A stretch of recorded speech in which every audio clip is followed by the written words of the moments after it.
I'm Nolan Mathias, and these are 10 genius money-making hacks I learned from YouTube.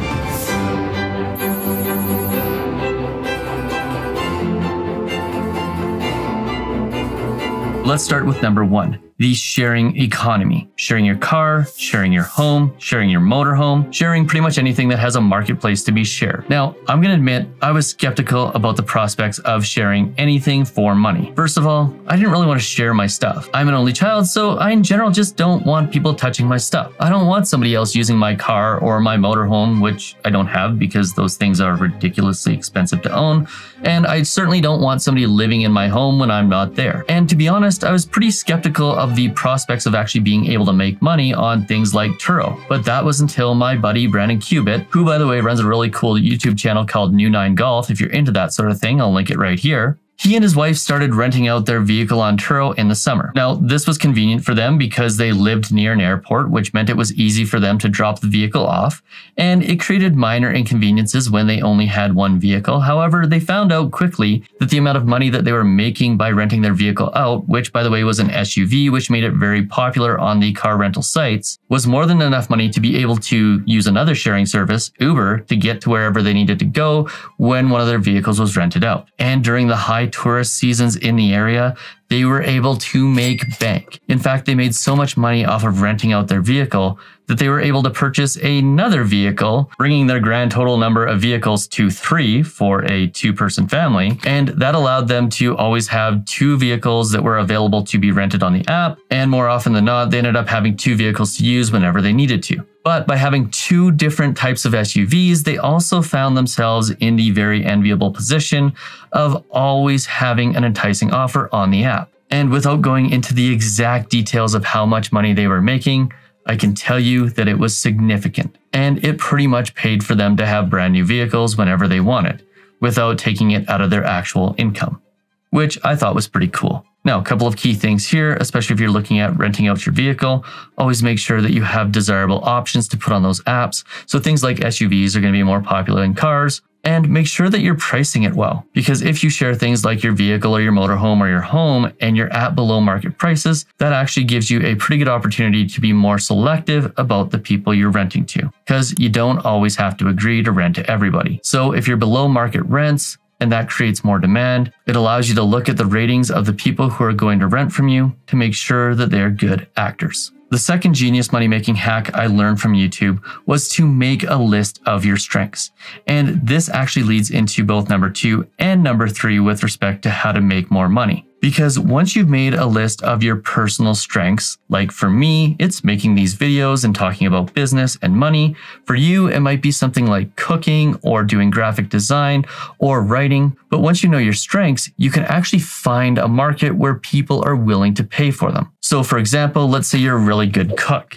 Well, there's a couple of things that you could do here. You could create educational content around cooking. I know one creator, for example, who makes sourdough bread videos and makes $250,000 a year off of her courses on how to do that. And obviously during the pandemic, that was incredibly popular. Or you could also make meals for your friends and your family. Now, you have to be careful here about offering to make meals for people that you don't know, because obviously there's health issues with respect to that. But maybe you have some friends that don't like to cook and wouldn't mind having some extra meals in their refrigerator or their freezer that they can just heat up, and they might be willing to pay you a little bit extra over and above the groceries in order to do that. So selling a service of something that you are exceptional at is a really good way to make extra money. And just to give you a couple other ideas here, maybe you're a good handyman and you're good at fixing things, you can sell that type of service. Maybe you're exceptional at getting a house sparkling clean, well, you can sell that type of service, and so on and so on. Now, let's say your strengths aren't so much in the physical side of doing things, but more on the intellectual side of things.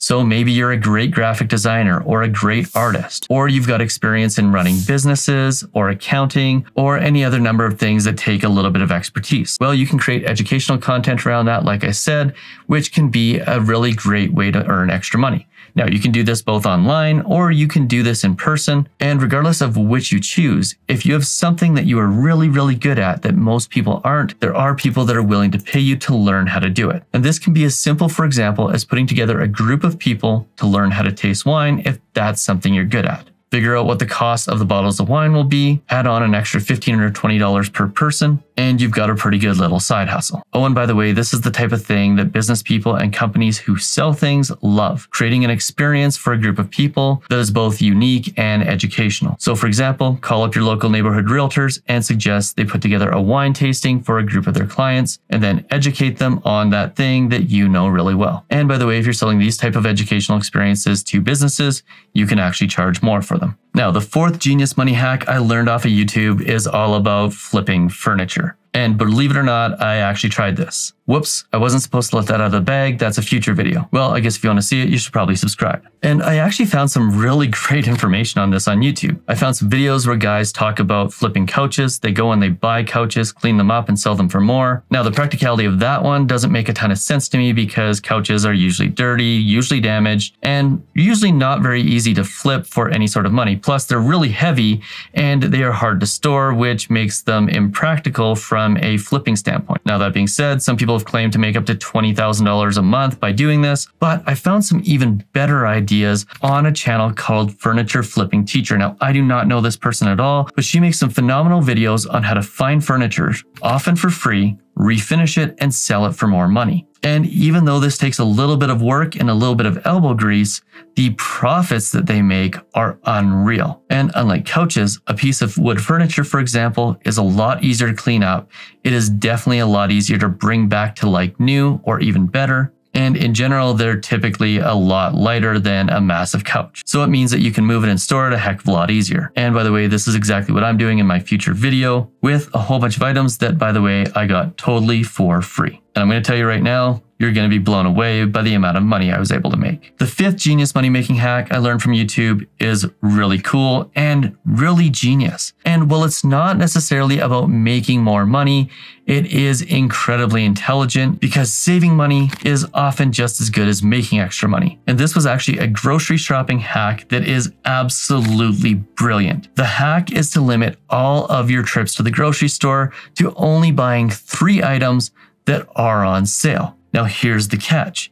You can buy an unlimited amount of those items if they are on sale, but you can only buy 3. And what this does is it makes it so every time you go to the grocery store, you're saving 30, 40, 50% on the things that you're buying. Now granted, you're probably going to need a freezer in order to be able to do this. But buying in bulk and getting a huge discount is a genius idea because let's say that you're spending $1,000 a month on food and you switch to this technique and you can save 30 or 40%.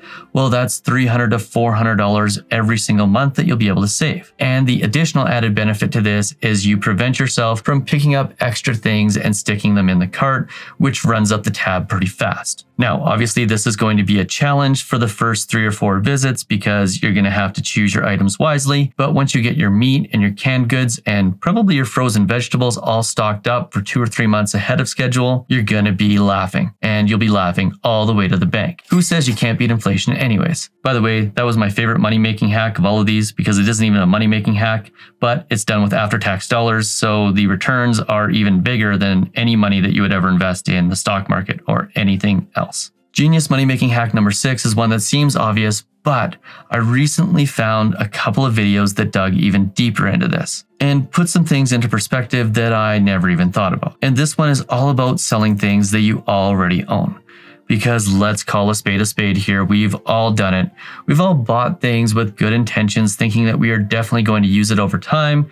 And we end up having it just sit on a shelf or getting stuck in the basement and never actually use those items. Well, it's time to dig in, go find all of those things and get rid of them. And there's a couple of really cool hacks to do this. First is you can sell clothing both on things like Facebook Marketplace and at your local thrift stores. Now, this is something that I never thought to do. I just wore my clothes until they wore out or until I hadn't worn them for such a long time that I ended up donating them. But it turns out that you can sell your clothing to thrift stores that support charities. And by doing this, you're able to both get a little bit of extra money into your pocket to support your clothing habit and also do something for a good cause. And if you've noticed, there's that sign back there. It says thrive and give. Well, to me, this is really important because my why in life is to inspire people to thrive and to give. And when you're selling your clothes for charity, Well, you get to do both. And likely my favorite and most brilliant of all the hacks when it comes to selling the things that you already own is to take a whole bunch of small things, pile them together, take a picture, stick them on Facebook Marketplace or Craigslist or Kijiji, whatever you have in your area, and put a price on it for the whole lot. So in order to get one thing, they have to take everything. And there might be one thing in that pile of electronics that you've got that they absolutely want, but in order to get it, they're going to have to pay you for all of it and make a little bit of extra money off of it. Genius money-making hack number 7 is house hacking. Now, this isn't in the way that you think, because when it comes to house hacking, most people think of Airbnb and renting out rooms, which is not only a nightmare to manage, but is also really risky because you never know who's going to be coming into your home. But in this type of house hacking, instead of renting out rooms short-term, you rent them out for the long term. You find roommates that hopefully you know long before you invite them to live with you, or you rent out a basement suite in the house, or, and this one's really genius, you rent out your garage. Because what most people don't realize is that there is a ton of people out there looking to store things. And if you're willing to park your car outside or you don't have a car, renting out your garage can actually be very, very profitable. And the added benefit is you don't have to have somebody who lives with you. Instead, you just have somebody who shows up every once in a while to pick up something out of storage. And in a lot of cases, they rarely show up at all, except when it comes time to pick up all the stuff that they've been storing in your garage for the last 6 months and that they've paid you $1,200 or $1,500 to do. Genius money-making hack number 8 is to freelance. Now, this is different from selling services and education like we talked about in number 2.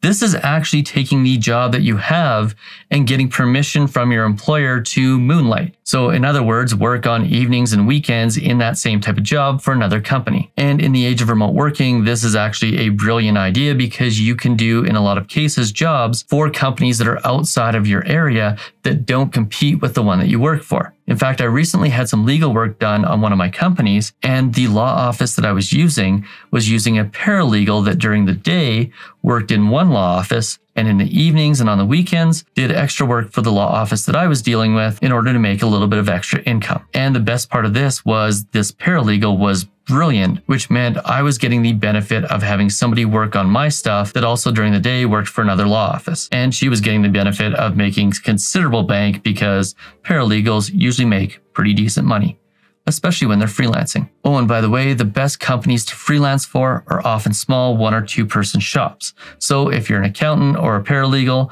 and you want to freelance, go and find a company that doesn't have enough work for a full-time employee, but who could use a part-timer like you in order to get the job done. Genius money-making hack number 9 is to get gig work from your friends and family. Now, we all know somebody who has something that they hate to do and would probably be willing to pay for somebody else to do it. Maybe you've got a really messy friend or somebody who doesn't want to mow their lawn or shovel their walks. Well, you can offer to do those jobs for them. And because those are things that they hate doing, and because they know you and probably love you if they're friends or family, they're probably willing to pay you a little bit of extra in order to do the job, which means you can probably do more for them than by going out and doing gig work for strangers. And genius hack number 10, this one's the best. This one has the most potential for you to make more money, is to just hustle, baby. Set a goal for how much extra income you want to make. Think about that goal every single day, and your subconscious will find a way to make it happen. And if you want to double down on this, you can write affirmations daily. And if you set a goal that you don't think is possible, try writing affirmations. Something like, I enjoy earning an extra $1,000 every single month. Write that down 25 times a day for 30 days.